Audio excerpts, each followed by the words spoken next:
Hey everyone, Vincent here, Marketing Events Coordinator at Yamaha Motor Canada. We're here today trailside with a new Toyota 4Runner, and today we're showing you how to safely tie down and transport your Yamaha ATV. But before we begin, I'd like to talk a bit about towing safety and the steps you should take to ensure the safety of both yourself and others on the road when towing.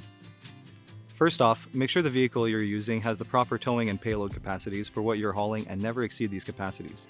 The Toyota 4Runner we have here today can tow up to 5,000 pounds, so it'll be able to handle our trailer and the Yamaha Kodiak 700 with ease.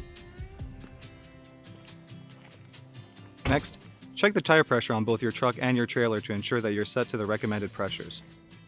Check the owner's manual for the exact pressure if you're not sure.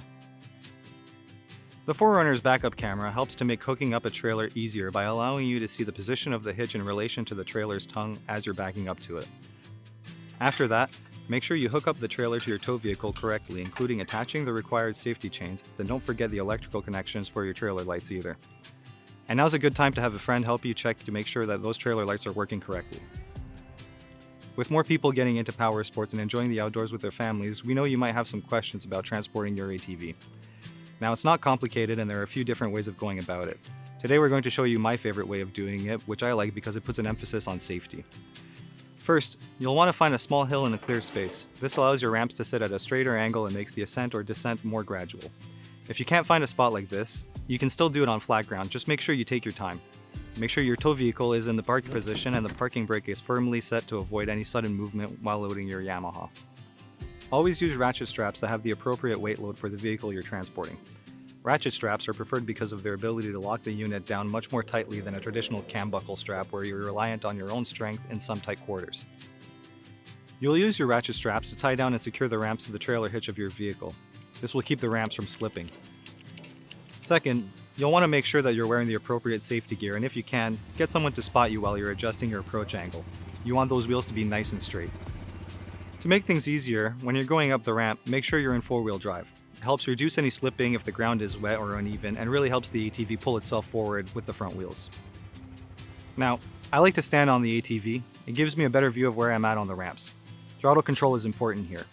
Be sure you have your hands covering the brakes in case you have a little too much speed and need to reduce your speed quickly.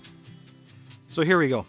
Once you've made it safely into the bed of your truck or on your trailer, give your ATV a once-over. Make sure nothing is rubbing, and if there is a risk, make the adjustment. When you're satisfied with the positioning of your ATV, put it in park. It's time to secure it for transport. When it comes to transporting anything in your trailer or in the bed of your truck, it's the law to have 4 points of contact. I like to go front right, then back left as my first two straps to tighten. That way it helps keep the ATV from pulling too far forwards or backwards. Always tie down from the frame of the unit as the center of gravity is lower and it's the most solid part of your ATV. Do not use plastic or rubber as tie-down points, and be sure not to tighten over the top of any hoses, lines, or wires. Loop it around and crank the ratchet until the front shocks are nice and squat. Don't go too far. If you make it too tight, you risk damaging your suspension. For the rear of the ATV, it's the same idea. Loop around the frame and use the nearest attachment point to hook onto. Make sure your straps are nice and clear and not tangled around the wheels. Once you're done, tie down any extra strap lengths to mitigate them flapping in the wind, and inspect to ensure that you adequately tied off all 4 points. If it passes the test, you're pretty much good to go. But before you do, check with the provincial authorities where you'll be towing to make sure you comply with all the trailer brake requirements, as each province and territory has their own regulations surrounding this. We hope you enjoyed the video. Hit that like button and subscribe for more helpful moments. Enjoy the great outdoors and see you on the trails.